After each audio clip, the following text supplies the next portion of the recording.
Hi everyone, welcome back. I am your TECH.REHAAN. Hope you are doing well. Today we'll discuss about goal seek function in Excel. Come on, let's start. So friends, I have the student names and the scores of the student. Now I want to calculate the average of the scores.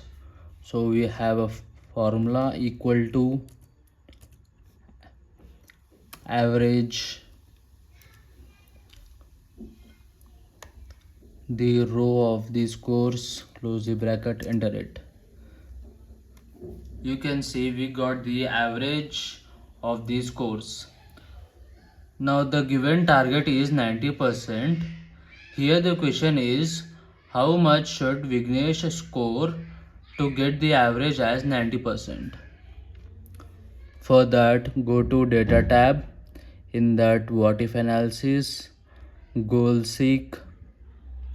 The set cell is the average cell. To value is 90% and the changing cell is Vignesh. Click on OK. You can see it will automatically calculate the score of Vignesh to get 90% of the average. So guys, this is the today's session. Hope you understood. Hope you all guys are doing well.